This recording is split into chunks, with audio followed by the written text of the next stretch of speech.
as a game designer, is there a particular other game designer that has been a special inspiration to you, or that you'd like to work with? Say, sky's the limit. You can name whoever you get to write a piece of material with. Who would it be?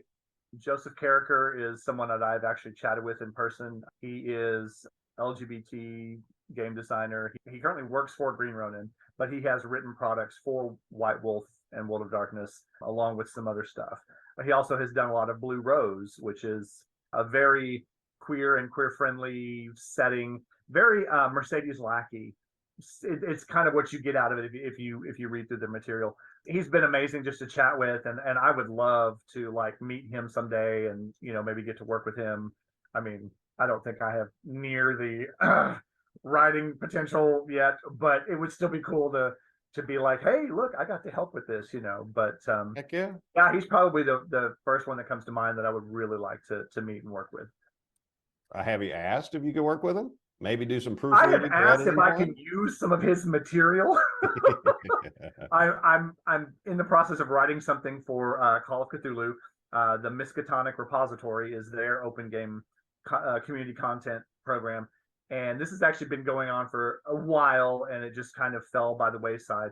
But I looked up some stuff that he had done, and I'm like, well, it is in the OGL, but I don't want to step on anybody's toes, so I'll shoot him a Facebook message. And he was so kind to reply back. He's like, oh, yeah, knock yourself out. Use whatever you want. He goes, I use some of it. That's pulled from other things. He's like, so, yeah, I don't care. It was really cool just to kind of chat with him a little bit. And he was also kind of my contact for the Sword Chronicle piece, because he working for Green Ronin, he actually put the blurb out on Facebook that if you were looking to try your hand at this, shoot him a message and he would send you a link to the page to get all the information and basically sign up and stuff like that. So I did that. So you were already this close to getting to work with that guy. Yeah, sort of. You've already worked around him and through him. So now you just got to with something. him. We're next to each other on the credits page. You're so right. Do it. But you also touch on a point that I want folks who are listening to this to know, if they don't already know. You hear how he got in touch with people that he respected and wants to work with and he's interested in? He just asked them. Yes, you can't get something if you don't ask them, if you don't ask for it. Yep. And so if there's somebody you respect, just send them a message saying, hey, I really like what you did there. I mean, I've been harassing Steve Winter for a few years now, just saying, oh, yeah, I'm doing a review of this module, and I saw that your name popped up as the editor. So again, some of my favorite things you've been involved with. Thank you. And he's gracious, and I see him in North Texas, and he's always having a good time. Cool. Yeah, absolutely. I always tell people all the time, the worst they can say is no. Yeah, and it costs you nothing. Right. It costs you literally a few finger motions and shoot that message off and see what happens. Because the worst that's going to happen is they're going to say, I don't have time, or no. Big deal. Then you haven't lost anything. But if they don't, that's what you want. So yeah, and put yourself in my position. I had to work up the nerve to ask David Hubbard to be an interview subject for this channel. And do you imagine the nerves I had? But look at me now. I'm smiling. He's smiling. We're all having a good time. Hopefully you're smiling at home too. And if you're not, that's on you. So what's been the most important lesson you've learned from putting out your own material? Not just writing it for home use, but putting it out for other folks to see. Don't take it too seriously. Don't feel like if somebody doesn't use it the way you intended, okay, there's no right or wrong. The very first thing I ever wrote was actually in Bloodlines the Chosen for Vampire Requiem. I created the Agnatia bloodline, page 105, just if you want to know. Well, I'm writing it down. I can't believe I have that memory. Oh, yes, I can. What am I saying? I don't have the tattoo of their symbol on my shoulder. No, I don't. The very first thing I did was that. And it was basically, they put out it was a competition. They put out a call saying, hey, there were about 18 bloodlines in the main Vampire Requiem book that only were given 1 or 2 word descriptions. We don't have any details on them. So they decided to do a contest. And you could do 1 entry per bloodline. You had about a month. And I was like, well, okay, 18 is way too much to take on. So I picked 4. I figured I could write something enough, per week I could submit 4. So I did. The process of waiting a very long time. Finally got a response back. Hey, we liked it. We liked your entry. I don't know. There were 4. Your entry. and then we'll be in contact with the next step. So I was like, sweet, cool. Long story short, there was supposed to be a voting process that they ran out of time, so they didn't vote. I'm actually kind of glad they didn't, because I feel like after looking at the mock poll they had done, I wouldn't have made it into the book. But because they did not get to vote, they picked the 10 people who had their material basically already ready, and I happen to be one of those. So That's awesome. That was my first into White Wolf to be printed in a hardback book.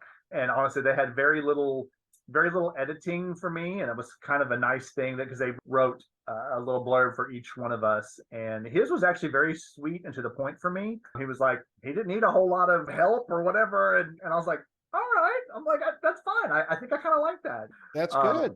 So that's good.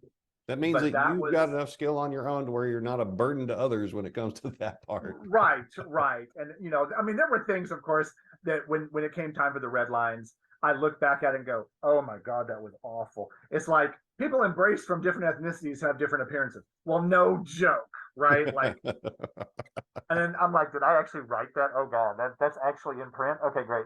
Let's delete that and actually So yeah, there's things like that, but other than that, it was pretty cool to just get in there, get my foot in the door, and then when the open game license came out for them, I already had something in there. I occasionally go through and I Google Yagnatia characters, and I see if people are playing it, and I have found some interesting descriptions and character write-ups in different places in the country. A LARP group that I used to be active in here, there were 3 people who were actually playing Yagnatia at one point. It was before I joined. Kind of disappointed I didn't actually get to take part and see what they were doing.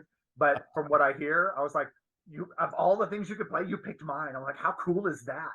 And I just like to see what people do with it. Somebody has gone through and redone all of the bloodlines.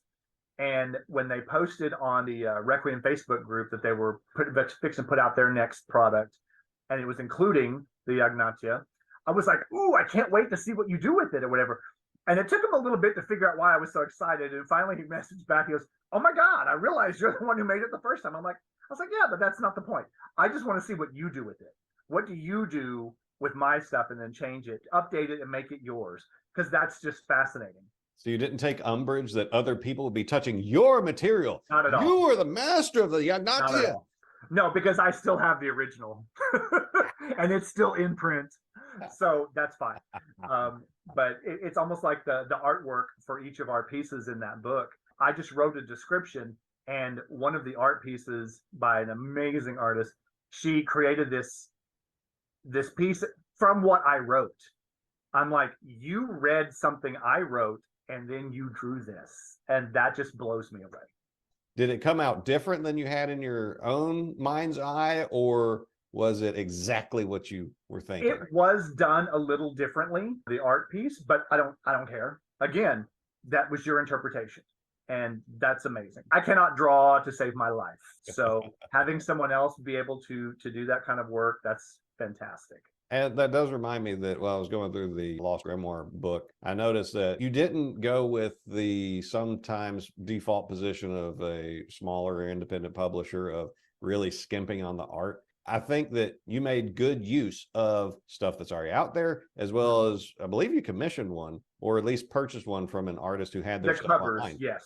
Like the front cover. It's really cool, very evocative, and really sets the mood for the book. So you're creative in the use of your resources. More people can do that. All right. Well, appreciate the talk about the inspiration for your work, who you'd like to work with, and some details on your own works and what you got coming.